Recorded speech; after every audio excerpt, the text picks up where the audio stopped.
Some engines weren't just powerful, they were too powerful for their time. Built by madmen, feared by lawmakers, and loved by gearheads.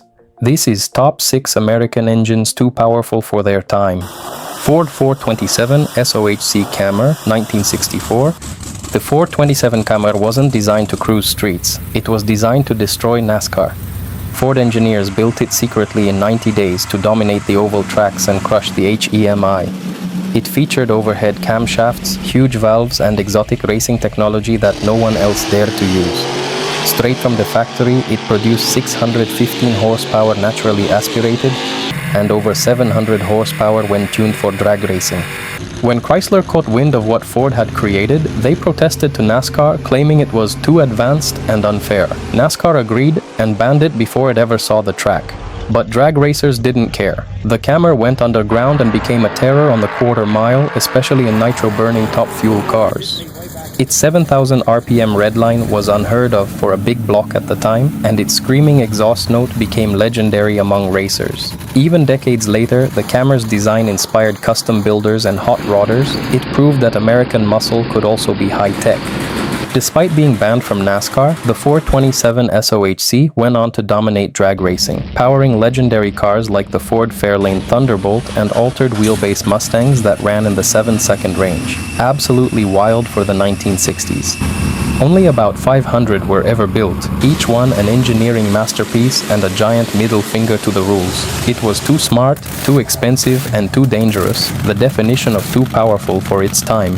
Chevrolet LS 6454 1970. The LS 6454 represented the final roar of Chevrolet's golden muscle car era. Displacing 7.4 liters, it was rated at 450 horsepower and 500 pound-feet, but real output exceeded 500 horsepower easily.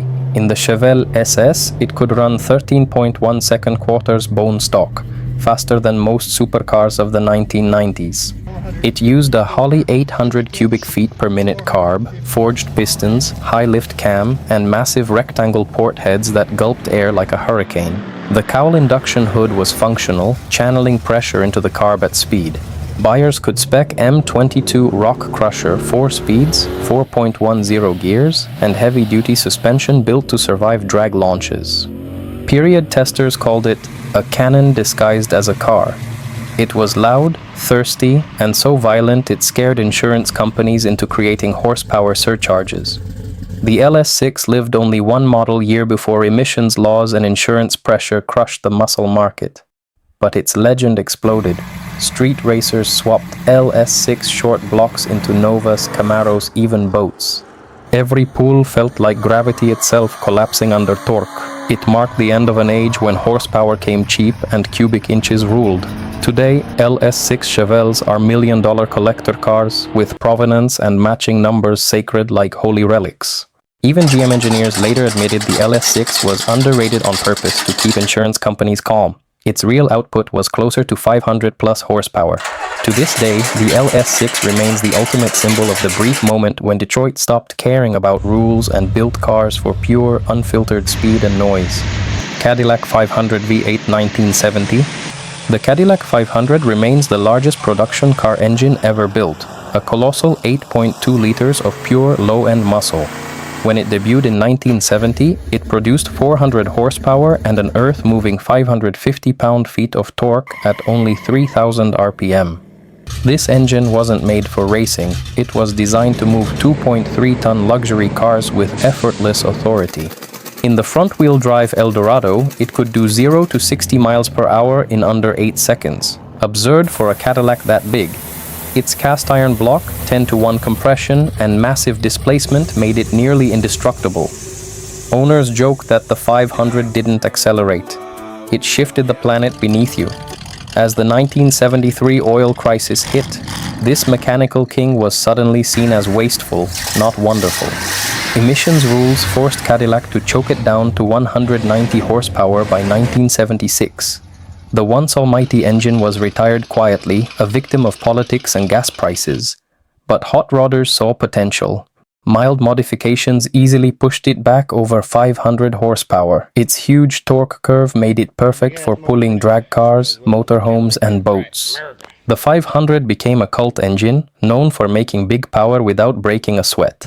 It symbolized the peak of American excess, quiet, smooth, and unapologetically large.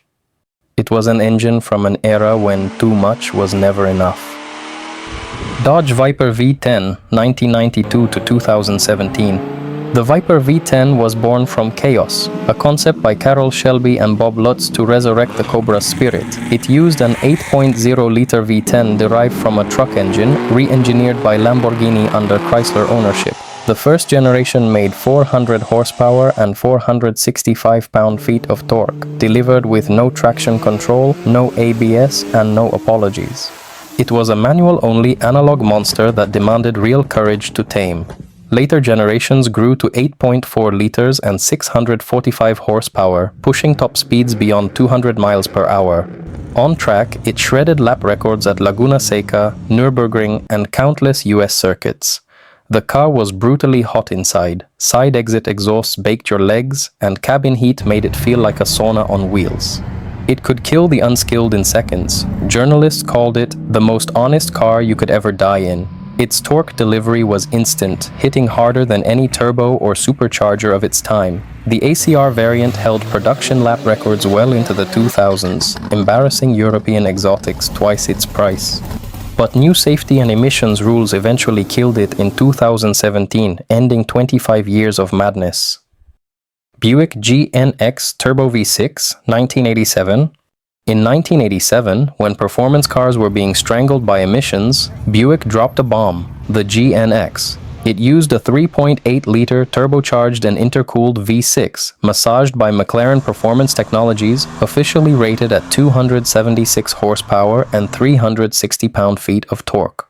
In truth, it made closer to 305 to 310 horsepower, enough to outrun Ferraris and Porsches of the day. 0 to 60 miles per hour in 4.6 seconds and a quarter mile in 13.2 made it America's fastest production car in the 1980s.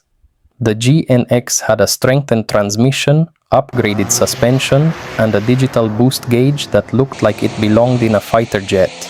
Its stealthy black paint and no-nonsense look made it an instant cult symbol, a car that looked like a villain and drove like one. Only 547 units were built. Buick had proven that a six-cylinder could dominate an era obsessed with V8s. These engines didn't just power cars, they powered a generation's obsession with freedom, noise, and speed. Because in America, power isn't just measured in horsepower, it's measured in history.